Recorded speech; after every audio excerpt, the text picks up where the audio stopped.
Hello and welcome to Attacking Third, a CBS Sports soccer podcast. I'm Sandra and Herrera, lead NWSL writer for CBS Sports. Joined today, as always, by my colleague and co-host Lisa Roman, broadcaster and analyst for CBS Sports. On today's segment, NWSL is back. We're welcoming the return of the Challenge Cup. We're going to be doing a full preview of all 7 games this week. Woo. You heard that correctly. So there's a ton that we got to get through. But first, a quick reminder to follow us on Twitter for all news and updates at Attacking Third. We also have a TikTok and we're also on Instagram now. So you can follow us across all 3 platforms at Attacking Third for highlights, cool graphics, breaking news, and so much more. And you can catch us as video at youtube.com/attacking third. 7 games, Thursday through Sunday. Lisa, you ready? How you doing today? I'm ready for this. I mean, I miss the NWSL. We had a little international break, but Yeah. now we're back. And last week, the last time the NWSL played, there was only 5 games because 2 teams had a bye week in OL Reign and San Diego Wave. So now we get early action from both of those teams that we missed 2 weeks ago. They both play on Thursday, and then they play again this weekend. That's why there's 7 games, because a double header, so 2 games in the span of 4 days for both OL Reign and San Diego Wave, which will alter things, especially come that second match. I think we're going to see a lot of player rotation, but I'm really excited to talk about it today. As we do our little chit chat in the beginning, I do want to tell you, Sandra, that my handy dandy notebook Oh, that I've had, uh-oh. I'm at the last page. Oh, I have no. already bought a new one. I bought that like Okay. 2 to 3 weeks ago. Have no fear, everyone. I have another notebook. But this is it for this notebook. I get to start a fresh page after this episode. I will be keeping track of the teams we pick and Yep. what we do, and I will have all of our picks with us as we go. But yeah, taking lots of notes during these Oh, man. episodes. I've run out of an entire notebook, and I didn't even start this one I that love like it. that long ago. I mean, we're not even, like, done with Challenge Cup, and you're already through it. Repeats to the notebook. You treated us well. You helped us out so much, and, congratulations to the new notebook that will be It's joining us fresh. It's so fresh. I for can't the wait remainder to make of an Challenge Cup. appearance. Oh my gosh, we're cracking jokes about notebooks already. You know what? We've had a wild week, honestly. With the international window, there were people who joined us prior to this episode. We did a live after the United States women's national team went ahead and defeated Uzbekistan 9-0. So we had a late night live show, and we're doing this early the following day. So we're not feeling it, but we're definitely in a zone, you could say, I think, for us here on Attacking Third. If you missed out on that episode, you can go ahead and catch it on all our platforms. You can hear us chat about, again, the United States women's national team, their current form. We actually chatted a little bit about CONCACAF W qualifiers as well. Kind of took a look ahead at what's going to come into play for all of those national teams in the entire CONCACAF region. You can check that out. And if you missed any of those CONCACAF games or any of the first half of Challenge Cup, you can catch all those matches on Paramount Plus. But important to note that, right? When we took this international break, it was the halfway point of this Challenge Cup. So for a lot of teams making their return to Challenge Cup this week, some of them are going to have that kind of heavy multi-game day week that some of the other clubs had prior to Challenge Cup taking a break for this international window. So that's also part of why there's this slate of games going Thursday through Sunday. So let's hop into it. Let's get into it. Thursday is going to be kicking off all of the action as Challenge Cup returns. It's going to be OL Reign versus San Diego Wave. Friday is going to be Kansas City Kern versus Houston Dash. Saturday, a doubleheader with Orlando Pride versus NC Courage, Racing Louisville versus Chicago Red Stars, and Sunday is going to close out with a triple header: Gotham FC versus Washington Spirit, OL Reign versus Angel City, and Portland Thorns versus San Diego Wave. Now, when we're looking at this huge slate of games, because it's 7 total, we wanted to highlight biggest games to watch this weekend. That's something that we've been doing for our listeners when we do this preview segment for NWSL Challenge Cup. And Lisa and I thought it would be a really good idea to maybe put the spotlight on the Central region for the biggest games this weekend, because when we're looking at how the divisions are starting to shake out as they enter this midway point, all the teams in the Central have had some kind of result. So you're talking 7 points all the way down to 3 points for the last place team. And Chicago Red Stars and Kansas City Current are level on points, but separated on goal differential. So we're going to be looking at the 2 games out of this Central region group. We're going to be looking at Racing Louisville versus Chicago Red Stars first. Racing Louisville going to host this one. And a little fun fact, Chicago Red Stars are still searching for a win against this franchise. Haven't picked one up yet against Racing Louisville. I think that's so surprising to kind of highlight because of how well Chicago Red Stars have done and how many games they have put together where it's 2-0 or they're scoring multiple goals or getting shutouts, that up against a team like Racing Louisville, they just can't really get it done. And Racing Louisville throughout this Challenge Cup, they are a team right now that are sitting with 1 win, 2 draws, and 1 loss. They're a little inconsistent. They're a bit all over the place. They have a lot of different pieces that are trying to be put together under Kim Bjorkegren with Racing Louisville and this squad. Whereas on the other side, Chicago Red Stars, they're getting better and better each week. And we just saw a number of Red Stars play in this international window for the United States, specifically Mallory Pugh. Holy cow, this player is on fire right now. She is in great form. Now, can that translate from the international level to her club level back with Chicago Red Stars? But this has to be one of the biggest games that we have this weekend because Louisville are 3rd in Group C and Chicago is 1st in Group C with 7 points for Chicago, 5 points for Racing Louisville. And because this Group C Central region is so tight in the standings, Chicago needs this win to stay on top. This is the second half of the Challenge Cup. This is a game that Chicago, they have to win. It's really a must win for them. And then from the other side, Racing Louisville, it's a must win for them too. A tie for Racing Louisville isn't going to cut it. Chicago could sneak out with a tie and still be in the top of the standings, but Racing Louisville, they need a win in this game. Sandra, what stands out to you in this matchup specifically in the Central region? You know, we're coming off of this international window, right? We're chatting about it. We've been covering it. Folks can, attest to that. They said, "Hey, we've been seeing you all week when it comes to Attacking Third episodes." And quite frankly, we're recording this in a certain timeline to these games that are going to be taking place. And it's a little bit earlier in the week for us in doing this preview. So we don't have the, availability reports in terms of what teams are going to look like this week. And so some of this is going to be going off of, some assumption and some prior experiences with internationals and NWSL in the past, where maybe there's a little bit of a break that might come into play. Like you mentioned, there's a number of players specifically on the Red Stars side that saw a lot of action during this international window. So Alyssa Nair got to start against Uzbekistan, and we saw Mallory Pugh get a start against Uzbekistan and then go pretty much a full half in the second match as well in terms of managing minutes. How that's going to translate into this match, that remains to be seen. So there's a little bit of time there. We'll see if they're going to be available, how that's going to look like. Yeah. Is it going to be, Alyssa Nair only getting the 1 start? Is she going to get the start in that? Maybe Mal Pugh is going to get some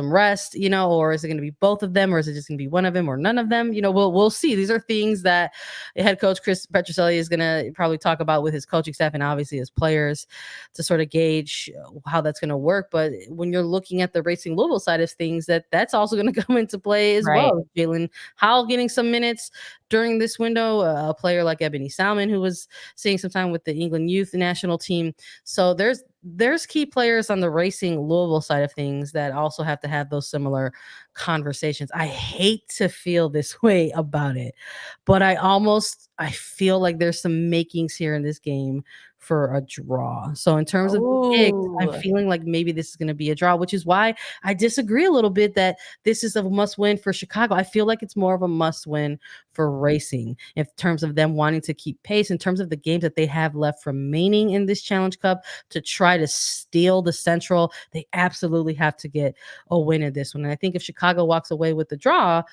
and even a low scoring draw, like a 1-1, that's something that they could still look ahead and say, okay, we've got a couple games to try to get this done in terms of sweeping the group and trying to, go ahead and advance out of it. So I'm going to be going with a draw in this one. How about you?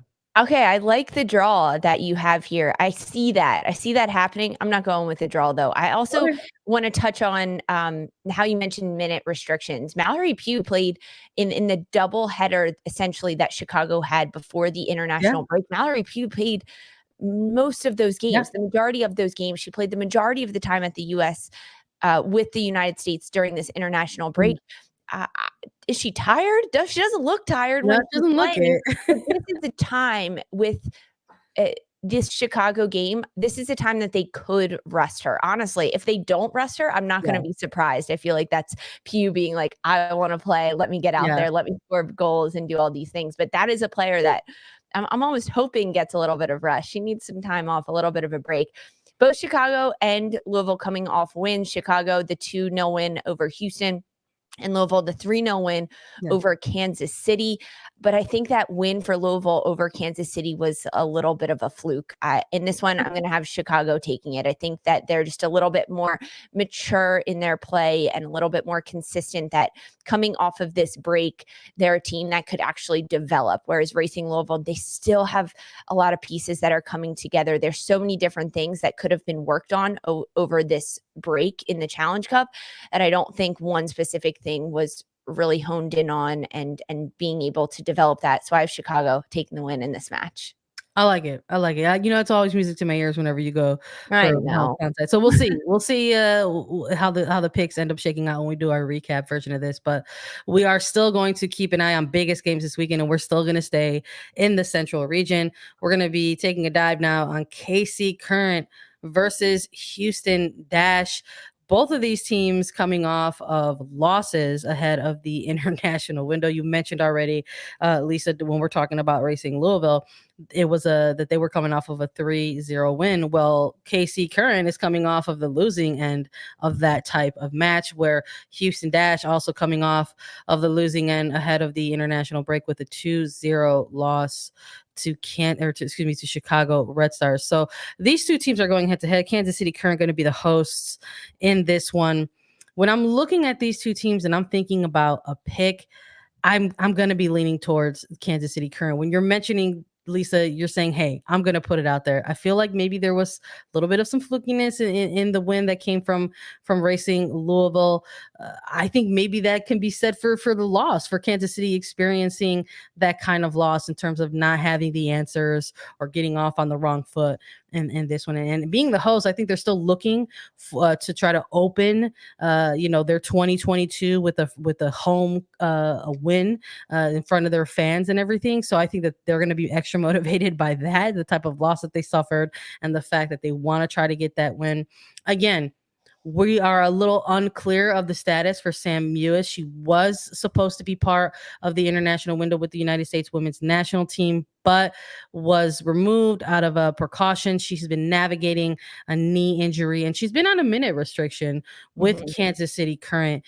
We have gotten to see a couple of matches where she played a first half for each game that she was a part of. So just kind of putting in a 45-minute shift. Maybe this was an international window that was a benefit to her, to sort of maybe have a little bit of rest and get some evaluation on that knee. And I think in the Houston Dash side of things, I think this team is still looking for answers, Lisa. Yeah. We're watching these performances from this Houston side, and you're leaving with a few more questions than actual answers. And I'm a little curious if, this is a Challenge Cup. This is like the thing that Houston is maybe the place where they thrive, and we're not seeing that from this Houston Dash side in this third edition of the Challenge Cup. They're kind of flailing a little bit, and I would really like to see some type of performance that you can point at and say this is going to be Houston Dash soccer in 2022, because I don't think that we've gotten that yet. So when I'm looking at these two going head to head, I'm leaning more towards Kansas City with a win in this one. How about you? Sandra, with you saying that Houston has so many questions unanswered. Honestly, it's answering a lot of questions for me about what kind of team Houston is going to be in this Challenge Cup. After the first 4 matches, we were able to assess what Houston is bringing this year. And we weren't entirely sure, losing Christy Mewis in the midfield, bringing in Maria Sanchez. They have Brie Vasali in the midfield as well. What were they going to do with Sophie Schmidt? They had her in the center back position. Then James Clarkson moved Schmidt up to the midfield. I'm getting more answers every time we see Houston play, is that they don't have enough of the pieces there to be a top contender at this point in the Challenge Cup. Because of that, when you look at Jane Campbell in goal for Houston Dash, she has conceded 10 goals in this Challenge Cup, the second most, right in front of Angel City, who has conceded 11 with Didi Herrera in goal. And that's not necessarily a knock against the goalkeepers, but a knock against the team defending and their organization defensively. And yes, some goalkeeper mistakes that have happened, and not just ability to stop shots, but also play with your feet, bring the ball out and help Houston in their possession. And we haven't seen that from Jane Campbell. There's not a lot of confidence that's budding from this Houston team. And it's hard to gain confidence when you're 1-3 in the Challenge Cup and you've suffered some pretty tough losses, come from behind losses where you're up at halftime and you ultimately end up losing that match. So Houston just doesn't have a lot going for them. As we mentioned, coming off of a 2-0 loss to Chicago right before the international break. When we look at Kansas City, this is also a team that's had a little bit of inconsistencies. They've dealt with players that have had injuries, but we've also seen a lot of really positives. I think Haley Mace is a really big positive for this Kansas City side. She plays in the back line.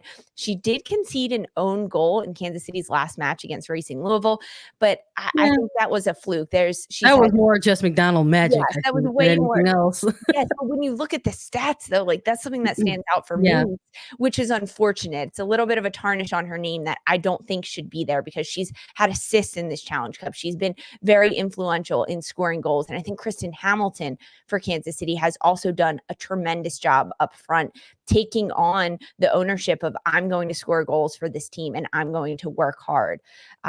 Another fun fact about Kansas City, maybe it's not so fun for Kansas City fans though, they have the shortest average possession time in the Challenge Cup at just 15 seconds. So the name of the game for Kansas City is almost run and gun, throw the ball long, see who can get on the end of it, or set pieces, get corner kicks, and then get goals from there. This is going to be a battle. It's why it's one of the biggest matchups for our weekend, happening on Friday. You have Kansas City. I'm going to go Kansas City as well. I think that the Current is going to come out on top of this one. They're tied right now at 7 points with Chicago in the Central. And I think Kansas City is hungry to get another goal. And over Houston, they can do that. They can win. All right. I like that. We got me as a draw in Chicago and Racing, you going with Chicago, and the both of us going with the Current against the Dash. Let's move past the biggest games that we're going to be keeping an eye on this weekend. Let's talk a little bit about teams that are getting hot in the Challenge Cup.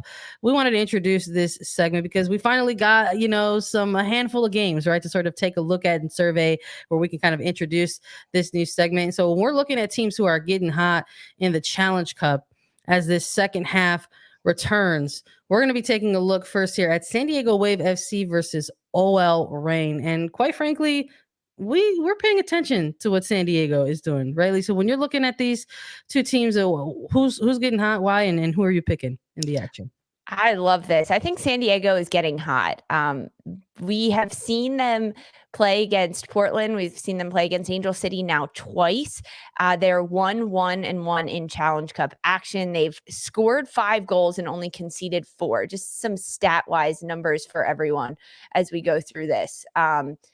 Because of this, I think that San Diego, coming off of this break, and they also didn't play before the international break, San Diego has had time to work on things, which is what they needed. They had 3 games under their belt, and now Casey Stoney can say, okay, these are the big pieces that over 2.5 weeks we get to look at and we get to focus on and we get to pick out, because she has that time to do that. It's almost another little preseason with a 2-week break that she could work on. Now, of course, international break, a lot of players were gone for San Diego, but also for OL Reign, a different story there. But sticking with San Diego, this is a team that we've seen growth in the first 3 matches that they've played, because they're scoring goals and they're doing it in a variety of ways. But also defensively, they're very organized. We just mentioned the international break. Abby Dahlkemper and Naomi Girma, both center backs for San Diego, both gone for the international break playing with the United States, but they got time together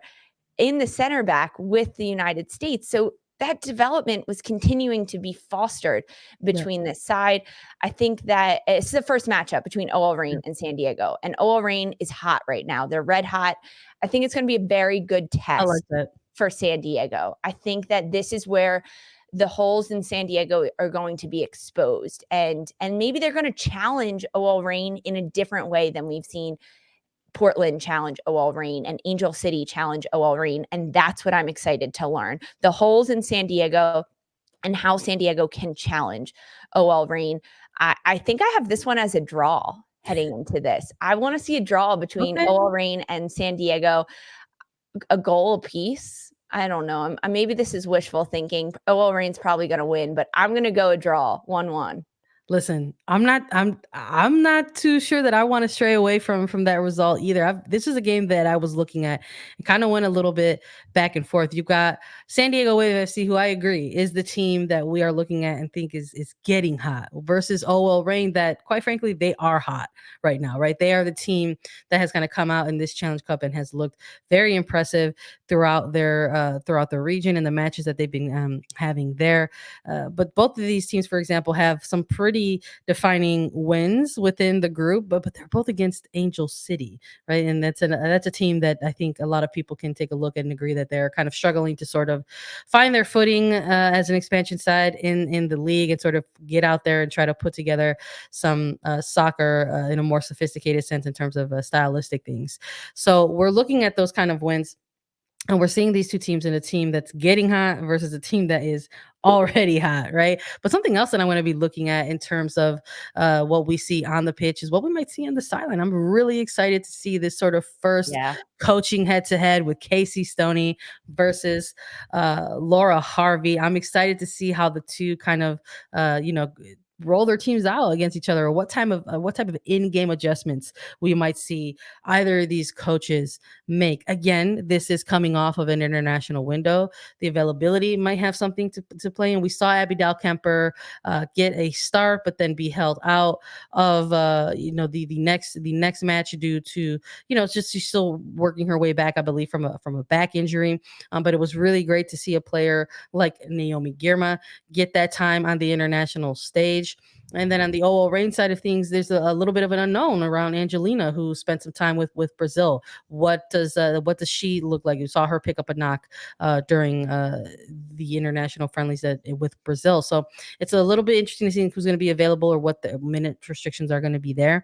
When we're talking about two hot teams, I'm going to go with Laura Harvey and OL Reign. I just think that there's more there in the middle third in this game for OL Reign. And a lot of times we see those margins won and lost in that midfield. And I just think a team that had a little bit of an international break for somebody like a Jess Fishlock or somebody like Quinn, who's able to sort of shut things down, against opposition. I think that's going to benefit a team like OL Reign a little bit more maybe than it benefited a team like the Wave. So I'm going with the winner in this one, but I'm going OL Reign. Okay, so we also have to talk about player rotations, which, of course, at the time of this recording, we don't know who's out. We don't know that type of status. But because both San Diego and OL Reign play Thursday, and then again, both sides play on Sunday, we could see player restriction and minute restriction and player rotation.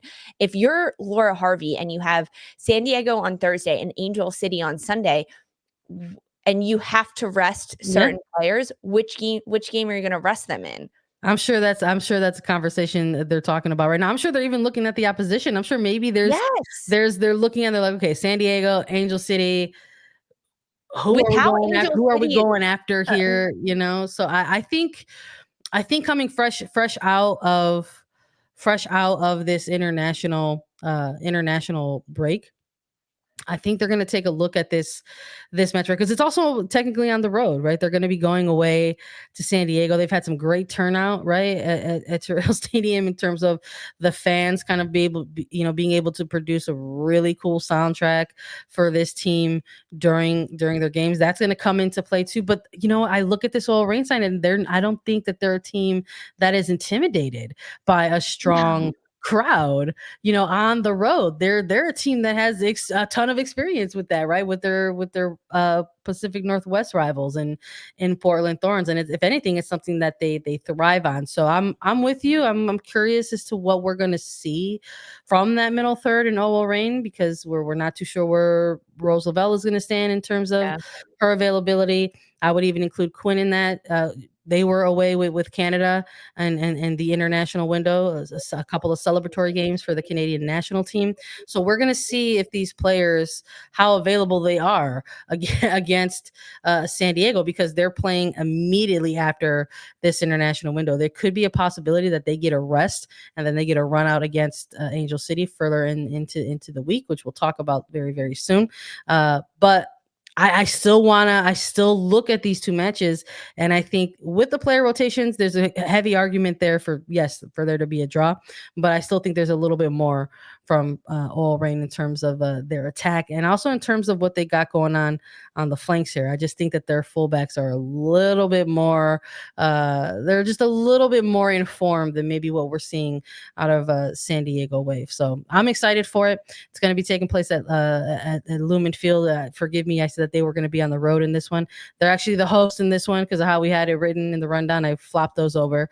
So I don't know. So maybe that's more added fuel for me as well. If I'm thinking about a win, maybe that's additional rest that they get for themselves. They don't have to worry about travel going on to San Diego. They're going to stay at home in Seattle. And that's something that they can help prepare themselves for when they're kind of tackling a little bit of a quick turnaround this week. So I'm going to stick with All Rain. There's part of me that says, oh yeah, it could be a draw, but I'm going to stick to my guns and say All Rain's going to take the win in this one. When we're talking about two hot teams, let's also talk about Washington Spirit versus Gotham FC. We've got these two sides going head to head, representing the East, and we're talking about teams that are getting hot. And I know we're both looking at Washington Spirit, Lisa, in this one.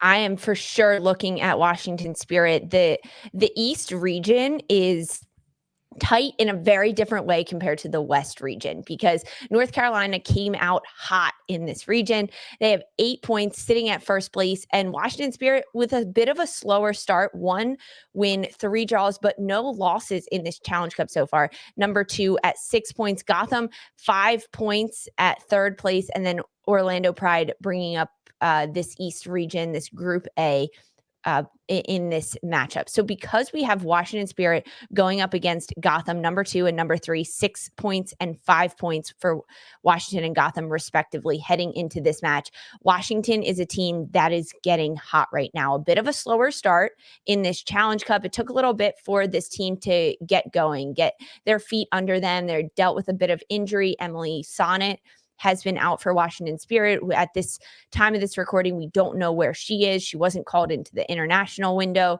for the United States. She's been dealing with a bit of injury. They had a bit of yellow card accumulation happening where Amber Brooks was thrown into the center back position and then dealt with that a little bit. But offensively for Washington Spirit, we're seeing so much more coming from them. They are starting to score a lot more goals in a variety of ways. They're coming off of a 4-1 win last time Challenge Cup action happened at home against Orlando. It was 3 goals and then Orlando getting 1 in the 54th minute, and then Trinity Rodman notching another one at the end of that game, which I think is impressive to note that it was 3-0 for Washington. They gave up 1 and then they were able to get another. So defensively, keeping it locked down in that center back position is tricky when you have different players coming in and out, but they can score goals with Hatch, Rodman, Sanchez. They have the power up top. Tara McKeown, she's also a player that's been getting a lot of minutes for Chris Ward in the front line for Washington Spirit. Now, a team like Gotham FC, They are coming off a 1-1 home draw against North Carolina, which frankly was a very good result against the number 1 team in the East region in North Carolina. However, Gotham has only scored 3 goals during this Challenge Cup. That's the second fewest in the competition, only above Orlando. So that's not a lot of goals for a team in Gotham FC that has attacking presence in Purse and Anamanu. They have Christy Mewis as well. They have Monahan. They have players that can score, but we haven't seen it being put together. I have Washington winning this one. I honestly have it as a shootout. I want to see 3-1, 4-1. I hope Gotham gets a goal just for the players' mental health and their confidence on the pitch. I want to see them get a goal. Ifeoma Onumonu had a great international break. Midge Purse, she didn't get a lot of time with the U.S., but she was still called in and she still got minutes. I'm hoping that she can use the fuel of not starting in the international window for the U.S. to bring that to Gotham and say, I need to start. I need to score goals. I need to be an impact player. I still have Washington winning this one. They're just a really hot team right now that are just going to keep going up. I'm with you on that. I think when we're looking at these two teams that are getting hot, I think depending on the arguments that you're making for either side, you might have different opinions of this one. People might say Washington Spirit are absolutely the team that's getting hot at the right time. I mean, we're seeing their development over the course of Challenge Cup and kind of getting the chemistry that we saw from that attacking line finally starting to show up in Challenge Cup. And then there are folks who might make the similar argument for Gotham, saying that, this is a team that has been fighting for results, right? And sort of scratching out results from their previous 2 matches. But I'm just looking at these two teams and I'm looking at the timeline in which they're going to be going head to head. This is going to be the Sunday matchup between these two teams, a little bit of Easter Sunday action.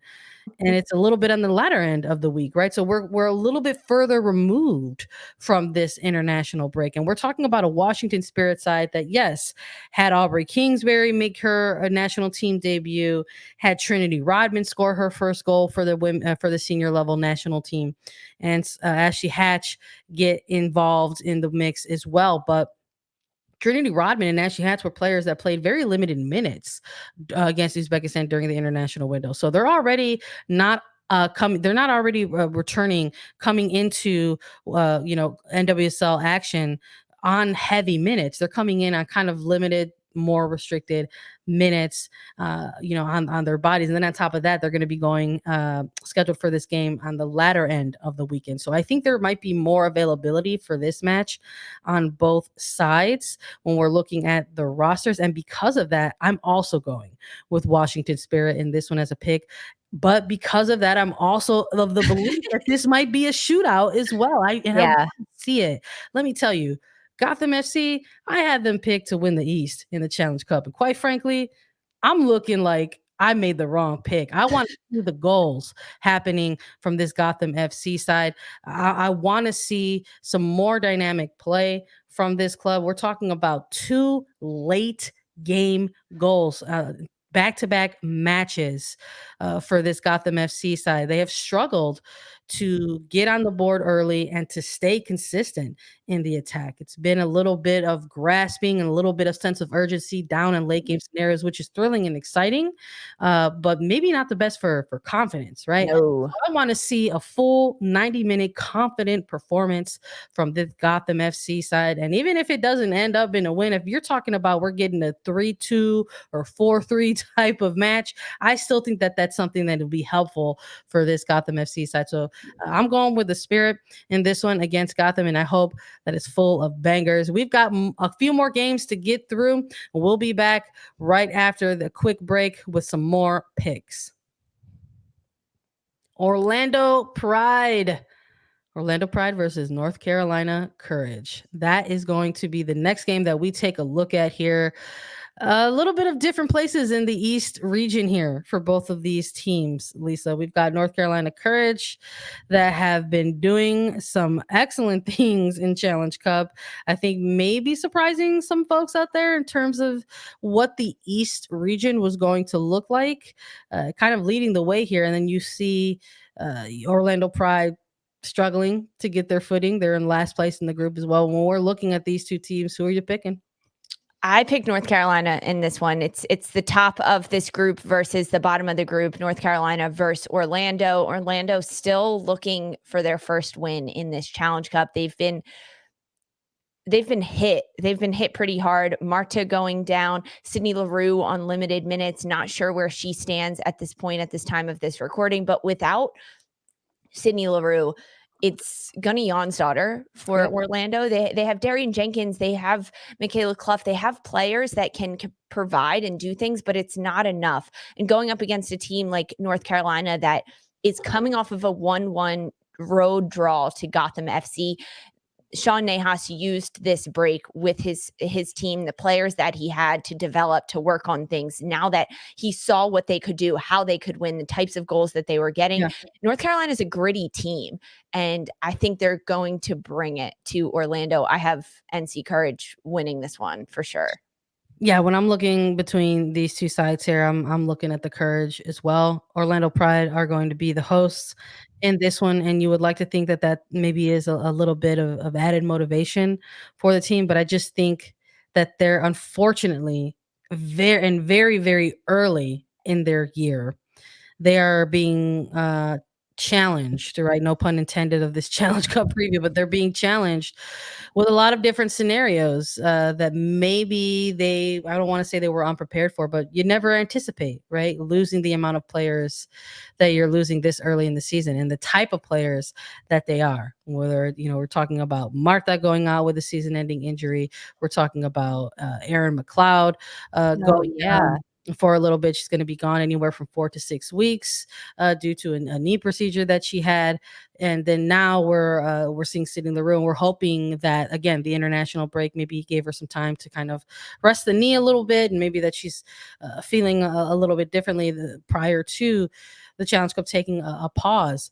But there's just too many unknowns, I think, for this Orlando Pride side right now. I think right now for the remainder of this Challenge Cup, it's just trying to get a little bit more acclimated with each other. It's this team with a few new faces, making sure that they continue to develop chemistry as best that they can in preparation for the regular season. I think at this point where you're sitting at in the standings of the Challenge Cup, you have to utilize these games just simply as opportunities. I don't think it's a strong possibility to sort of break out and go on this ridiculous run and steal the East. I think if you're looking at things here, you want to just look at them as that. You want to look at them as opportunities. Let's try to see some different players in different roles. I would love to see Orlando just go out there and try some stuff. Sometimes, go crazy, do something different. Wrong with that. There's nothing wrong with trying out some stuff, and I would like to see that, especially against the North Carolina Courage side that might, be looking at this one and saying like, hey, we're also going to try some stuff and see what happens. I think for the Courage side of thing, I would love to see Diana Ordonez get some more minutes. I mean, she's coming off a pretty impressive CONCACAF window here where she scored a couple goals for Mexico. Congratulations to them on making the World Cup qualifiers in July. So I would like to see a player like that see some extended minutes with this Court side, because this is a player that they chose in the first round with one of their early picks. And we haven't got to see a ton of time for her on the NWSL side of things. So I would like to see a player like that come in. So this is two teams going head to head where I would like to see some stuff be tried out. But in light of all that, I'm still going way of the Courage. I've been very impressed with what they've been doing during this Challenge Cup, and I think they're going to pick up another win against the Pride. All Rain versus Angel City FC. They've got a double header this entire week. You're talking Thursday and then later into the weekend. Who are you picking and why, Lisa? I pick OL Reign for this one, despite me having a draw for the Reign versus San Diego earlier in the week on that Thursday match. This Sunday match against Angel City is going to be fun, I think. OL Reign is so hot. I mean, we talked about them in their matchup against San Diego, and they have so many good pieces. They have so many good parts. We're talking about between North Carolina doing something different. I honestly think we could see OL Reign maybe try something a little different. Not anything crazy out of the books, but just a little bit different going up against a team like Angel City that doesn't have a lot of depth. They are also, Angel City, still searching for their first win in franchise history, but in this Challenge Cup specifically, they have 11 goals against, only 4 goals for. It's just not a lot there in Angel City, especially in their attack. Looking at player personnel, they need Savannah McCaskill back in that midfield. We've talked about June Endo a little bit and what Endo can provide in that midfield, but the pieces aren't fitting together quite yet. They're just not there defensively. I think Angel City is going to have a really tough time stopping OL Reign with all of the attacking power that Reign has against an Angel City defense that isn't that strong. They have some holes. They don't have a lot of cohesion among their back line. Didi Herrera, goalkeeper for Angel City, has been pummeled with goals. She makes incredible saves, but no one can clear the ball out, and then she just gets hit and hit and hit again. And OL Reign is a team that's going to hit you when you're down. Yeah. I have OL Reign taking the win against Angel City. I'm with you as well. I'm going all Reign. They've got a win already over Angel City, and it was pretty convincing. It was definitely in their favor. I wouldn't be surprised if we saw something similar. We see a little bit of urgency very early on from Angel City, but then very quickly kind of seeing that be leveled out by the play of OL Reign and Laura Harvey. So I'm going with OL Reign in this one as well. We've got San Diego Wave FC again this week going up against Portland Thorns. Lisa, when we're looking at this one, we've got a team that's going to have already a match under their belt in terms of Challenge Cup going up against Portland Thorns. Who are you picking up in this one? So San Diego and Portland, depending on how the Thursday match goes for San Diego against OL Reign, of course, things can change coming out of that match. But between these two sides, they've already faced in this Challenge Cup action. Portland only winning 1-0 over over a San Diego team. Yeah. I think Portland's going to win this. I do. I think that San Diego is going to put a lot of eggs in the basket for OL Reign as the first matchup, going up against Laura Harvey. I think San Diego is going to try to win the match against OL Reign. And against Portland, maybe we'll see a little bit of player fatigue. Portland is a really strong side that can run the ball. They can move the ball really well and force San Diego to run and chase and everything like that. Although Portland hasn't been that convincing throughout this Challenge Cup, they've only scored 6 goals, so not incredible in terms of goals for in this Challenge Cup play that they've already been doing. But 5 goals for, 2 goals against for Portland. I see Portland taking this one, but narrow, 1-0 again over San Diego. That's the first time they played each other. It was a 1-0 win. I see a narrow win, but Portland winning over San Diego. You know, I don't know if it'll be a narrow win, but I think there will be a winner in this one. And I think it's going to be Portland Thorns.